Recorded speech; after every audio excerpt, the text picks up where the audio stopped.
Alright, so let's go over why you have your current hair porosity level, right? So let's answer that question right away.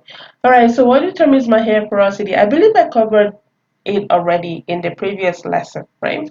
So you probably have a background knowledge right now, but there are actually several factors, different factors that determines your hair porosity level, why your cuticles are raised, and why you constantly struggle with dry hair. And as a matter of fact, in the next module, module 4, I'm going to be going over the 20 main reasons why you struggle with dry hair. So, you're going to find answers to your problem, answers to your questions, solutions to your problems in that module as well. So stay tuned. All right, so what determines my hair porosity? Now, your hair porosity level, like we know right now, it is largely due to our cuticle layers and how they are arranged and the health of our cuticle layers. So in the image right here, you can see three snapshots, right, of three different cuticles at different stages. So we have healthy cuticles, we have the raised cuticle layers, and we have the damaged cuticle layers that's missing those scales, and we can see the cortex just exposed, right? So when you have a situation like this, you just have to trim off your hair because obviously you can't recover those cuticles back. But here we can sort of, use pH balance products to, close them back. Again, I'm going to be going over that in more detail. Okay, so we know right now that cuticles, they affect the porosity level, right? Another thing we also know by now is that hair closer to our roots, right? When they grow out of our roots, they are going to be very healthy, right? With the cuticles all nicely arranged, all tightly closed, everything looks good. But over time, due to manipulation, natural weathering, our cuticles will become raised bit by bit. And as a result, it means, increased porosity. As well, nobody else is talking about this as well, right? So curly hair as well, right?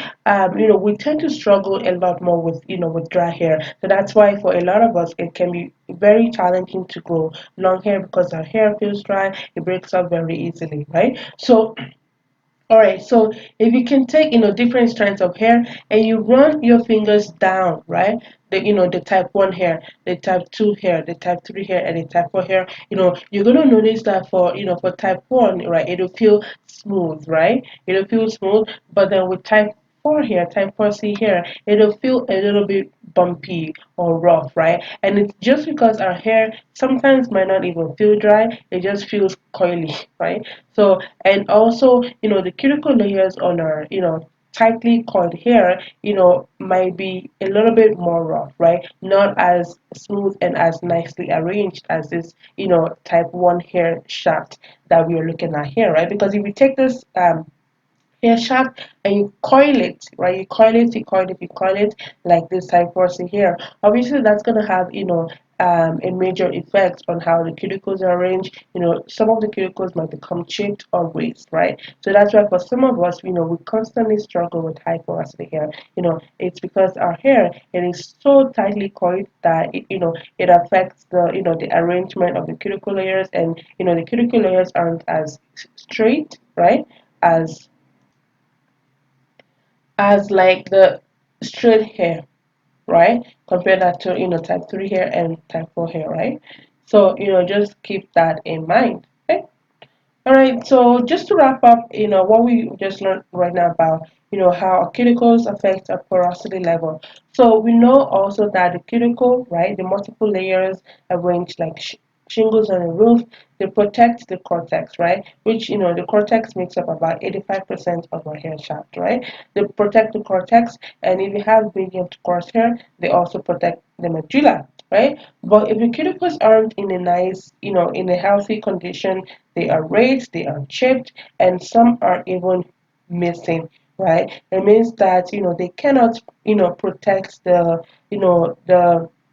the cortex and the medulla, right? And so that's why, you're going to have constant problem with dry hair and with breakage, right? Because those cortex, your cortex layer, it is exposed, which, I mean, that shouldn't be the case, right? Or or it doesn't have enough protective barrier, right? Because usually you have about anywhere between 5 to 11 overlapping layers of the cuticle layers, right?